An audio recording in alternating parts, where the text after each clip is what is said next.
Yo, what's up guys? I have something very special to show you. Does this game remind you of anything? Maybe a certain well-known franchise about capturing and taming monsters on an adventure to save the world? Does it ring a bell? Okay, I think you got the hint and hopefully read the title, but we're looking at a budget Pokemon game called Nexomon. And don't let the word budget scare you away. I'm sure you can tell that this game has a good presentation and looks pretty good on the surface. You have everything you could ever want, like a good soundtrack, good animations, good optimization, a good art style, good graphics, you know, all the good stuff. And I've been itching to play a Pokemon type of game, especially this one. So outside of all the graphics and all that fancy stuff, let's see if Nexomon has any substance and if it's worth playing.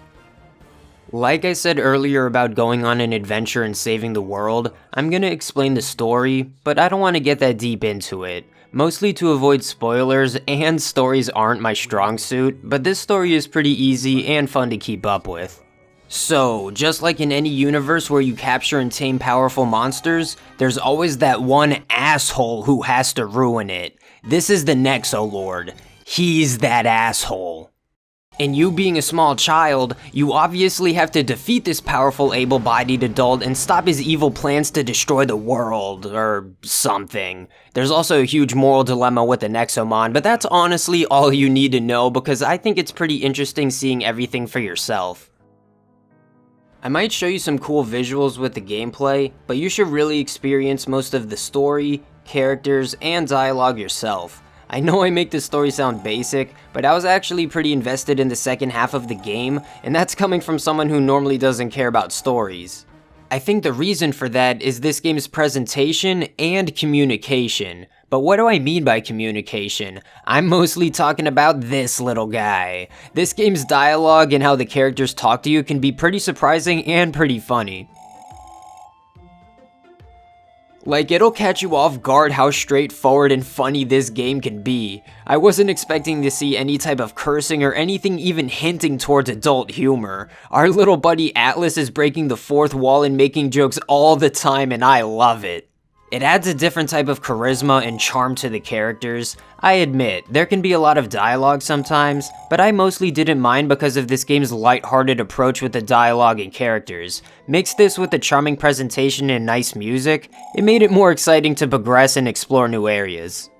There's a good variety of scenery and different environments, but just like any Pokemon game, you have to go through different routes to get anywhere exciting, so I'm sure you want to know about this game's version of Pokemon and how they battle.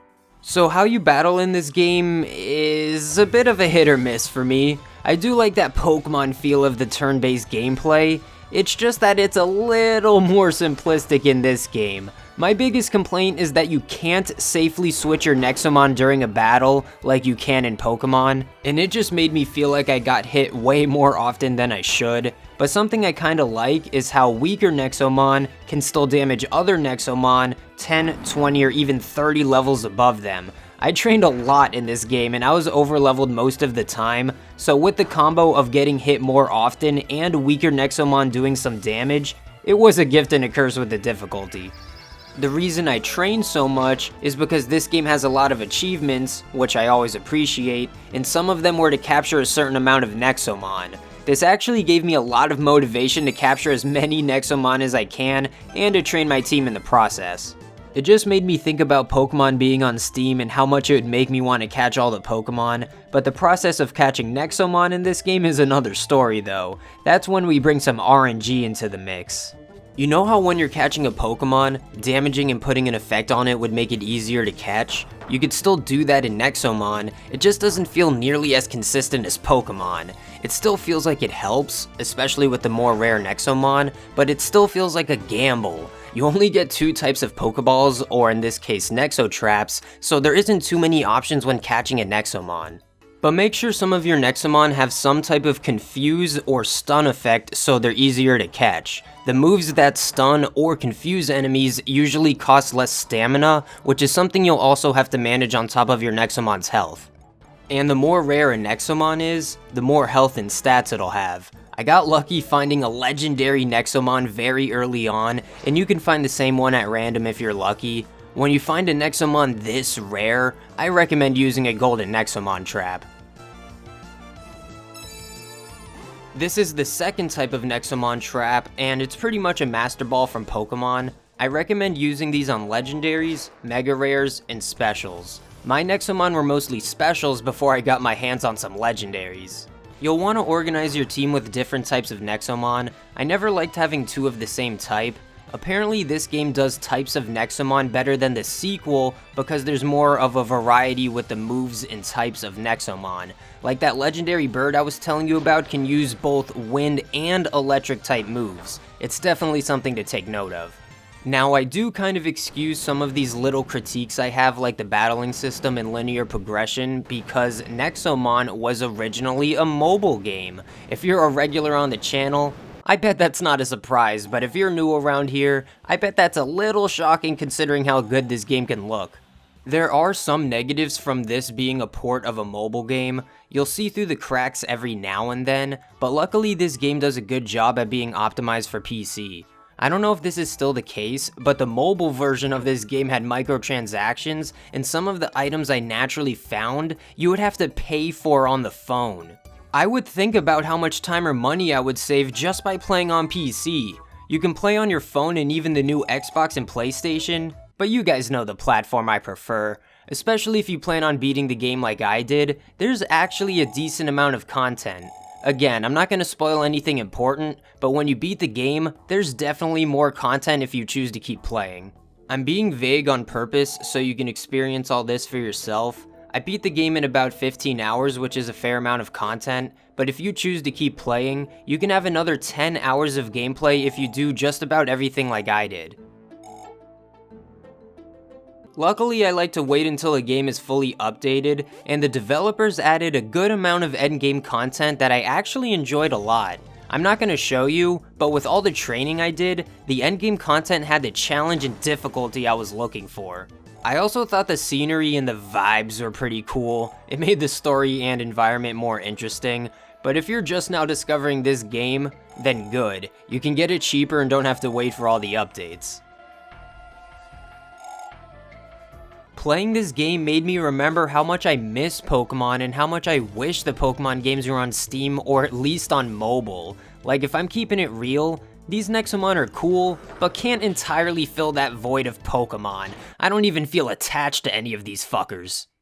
I picked a Fire-type starter, but he ain't got shit on Charmander or Chimchar, and don't even get me started on how you catch the Nexomon, and how getting stunned or confused is bullshit, and how linear the game is, and how much more intense the legendary encounters are in Pokemon. Again, I gotta keep it real with you guys. But if I'm keeping it 100 with you guys, there's still a lot to appreciate all things considered. Like, yeah, I made fun of the Nexomon and they can look a little funny, but I did feel a little attached to that legendary bird in my starter. This game actually has really good designs considering how many Nexomon there are, and that it's a mobile game.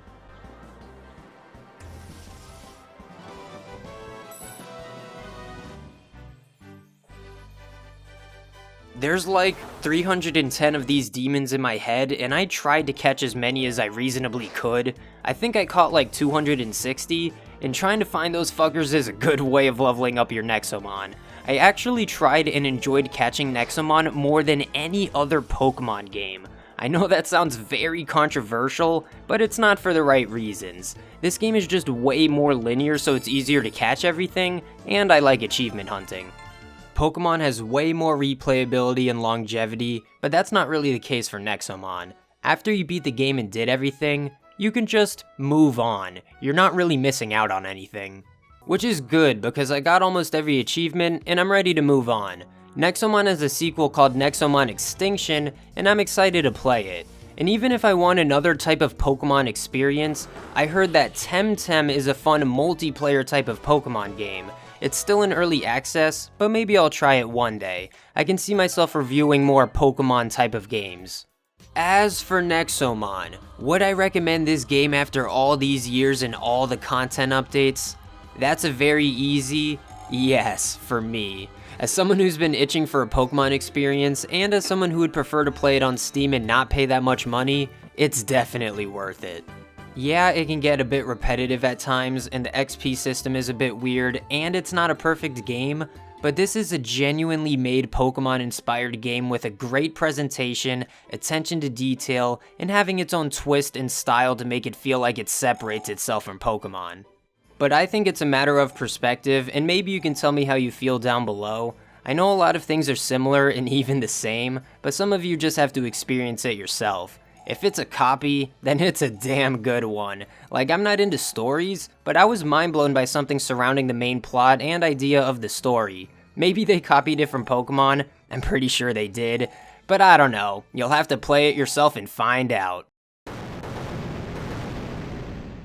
Anyway, I hope you guys enjoyed the review. I know I said a lot, but I hope I said enough for you to have a decent understanding of the game without spoiling it. I had a lot of information and gameplay I wanted to show you, but I care about you guys having your own experience.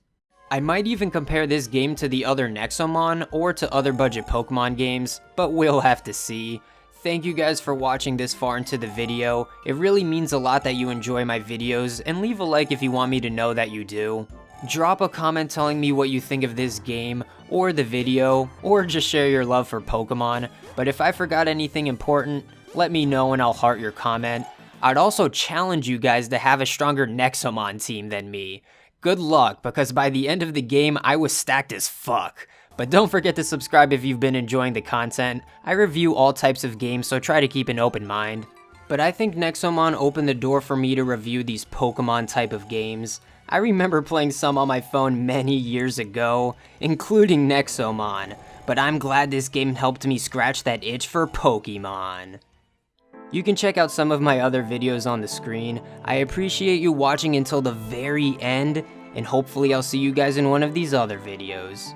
Peace.